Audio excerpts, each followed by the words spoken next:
These are our 12 beginner mitt drills. Hands up. We're starting with a belt slap drill. These are going to be done with straight punches, any straight punches that you prefer. Start with a cross. Turning the belt, attempting to get the belt to hit the pad. Switch. We can hold the pad even lower so that she's not just hitting it, but she can even attempt to go over it and jab with her belt. Other side, switch. Getting students to turn their hips, generating power from the ground through their knees into their hips. Drill number 2 is going to be our speed versus power drill. So now we're building off that belt slap, doing 5 punches quickly, and then bam, really rotating into the target. Really showing the students the difference between getting a cardiovascular workout and turning our hips and getting some power into our techniques. Number 3 is our follow the leader drill. He's going to execute a punch. He's going to use that same hand to hold the pattern. Good. She's learning to recognize the punches, understanding what she's seeing, and responding with the same punch. Our next one, number 4, is going to be our strike buy-in. We're going to start with jab cross. After the jab cross happens, we're going to add an extra punch. Jab cross. Cross. Jab cross. Jab. So now it's always the same jab cross to start, and you're adding an extra move in. A little bit of dynamic motion is really going to help your students stay focused and engaged. Just doing one technique over and over again without any kind of feedback or dynamic motion, it creates really stale training. Number 4 is going to be our recover drill. So I'm going to jab cross. As soon as the punch happens, the paddler is going to smack the wrist of the person punching. Again. Now getting in the hand with right hand. I'm snapping our hands back. Again. Hook. Oh, again. Yes. Right hand. There we go. Again. Good. Getting good recovery, having hands always come back to the head, building great habits in our students. Number 6 is going to be our attack to disengage. We're going to stagger the pads all the way out. We're going to do the same punch on both pads. We're going to start with jab, jab. As soon as jab, jab happens, the pad holder is swinging to make sure we're maintaining space afterwards. We're not staying, again, in one place. We don't want to be stagnant. Cross, cross. After that, we're going into number 7, which is our shoulder covering drill. Not only should students have good covers on the opposite side of their punch, but even on the same side of their punch, shoulders should be up. They don't want to be sticking their head up and above their punches. Good. You want to make sure we're timing it so it's at the same time. Cross. Jab. Cross.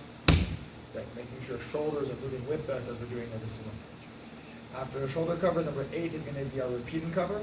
So now we're going to be doing a straight punch. We can do jab across over and over again. Jab it is. Whenever he feels like it, he's going to swing in her hand. Great. Jabs again. It could be either hand. We recommend for our starting students, you do opposite hands. So she's jabbing over and over again. He's going to aim for the opposite side.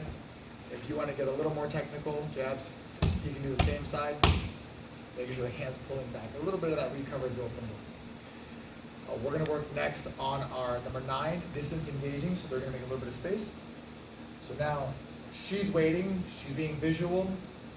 His job is to move forward. Whenever he feels like it, she's got to match that. At the same time he moves, she moves. We're doing jab cross right now. You can put any punches you want in this space. After that, number 10 is our single sequence strike. She's going to relax her hands, relax her feet. She's not in any stance and her eyes are closed. He's adjusting anywhere in front of her. He's going to hold the pad and say go whenever he feels like. Go.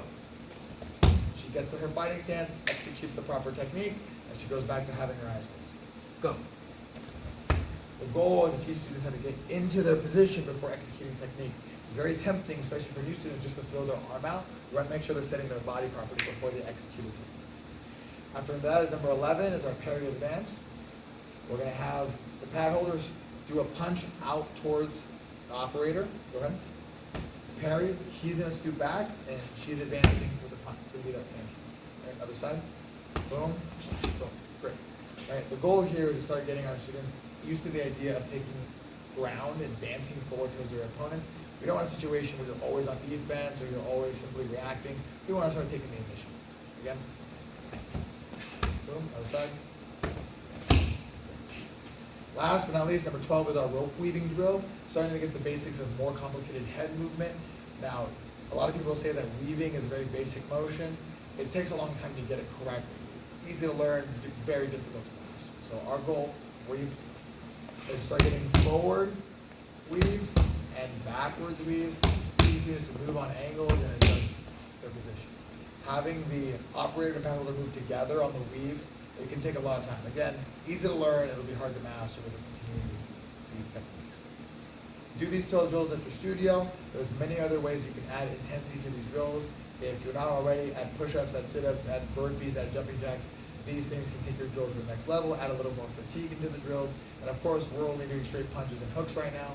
Uppercuts, elbow strikes, knees. You can do anything you want to take these techniques and apply them to what you're working on in your studio. Set. Yeah, so it's set. Bow. Yes, I can.